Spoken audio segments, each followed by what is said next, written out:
No, para participar en el taller es similar a como lo hemos visto en el caso anterior de la tarea.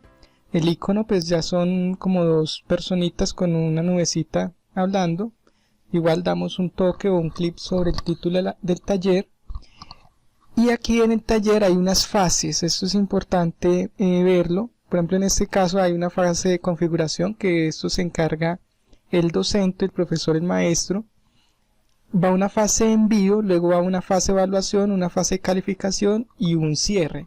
Entonces en este caso pues ya quedó configurada, ya están las instrucciones, dice en un archivo de texto escriba las 5 respuestas, no incluya apellidos ni datos de contacto. Ejemplo,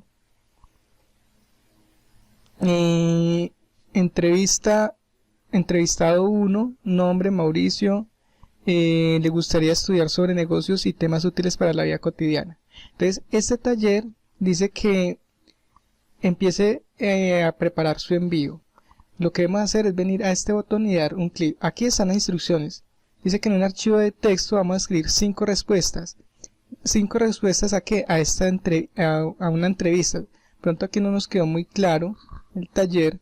Pues el taller básicamente es hacer como una especie de encuesta a 5 personas. Vamos a hacerle como estas preguntas.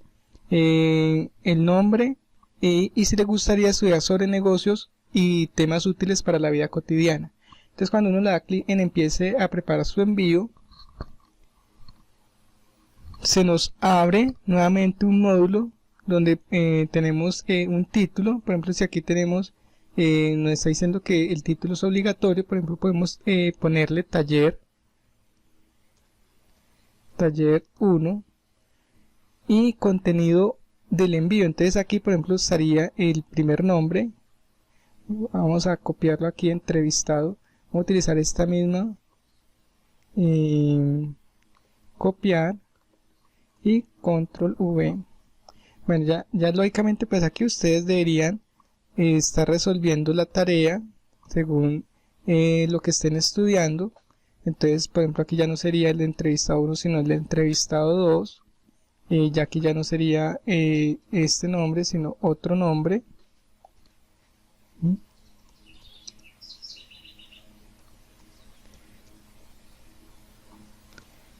Y por ejemplo aquí podemos ponerle la respuesta sí. Bueno, ya depende como ustedes estén resolviendo el taller. Y así sucesivamente pues estarían los 5 según la instrucción que le haya dado el profesor. Si el taller trata de otra cosa, pues lógicamente es otra cosa. Si necesita agregar imágenes, dibujos, pues aquí están las herramientas. Si le dan clic aquí aparece para justificar, para centrar. Incluso se le puede poner negrita. Bueno, aquí hay varias cosas ahí para insertar tabla. Bueno, ya eso es cuestión de irlo usando. Número máximo de archivos adjuntos. Bueno, aquí también puedo adjuntar como lo hicimos en la tarea, como lo vimos en la anterior fase. Y daríamos un clic sobre el botón guardar cambios.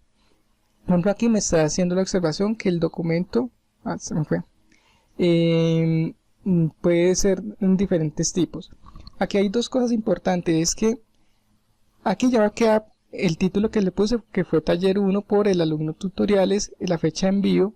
Y aquí están los datos que escribimos. Si hubiese adjuntado algún tipo de archivo, se podía de texto, de hoja de cálculo, bueno, depende donde hubiese hecho también el trabajo, porque un taller puede ser mucho más extenso, no tan cortico, sino que es pues por lo que es el ejemplo. Pero entonces, incluso aquí lo puedo editar y puedo también eliminarlo. Por ejemplo, mire, observemos, mire, hay cosas que todavía estamos aprendiendo.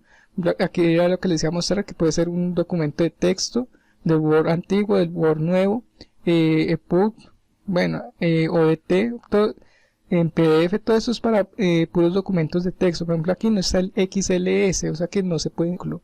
Es algo interesante porque depende del tipo de configuración que haya hecho el profesor, así también van a haber ciertas restricciones.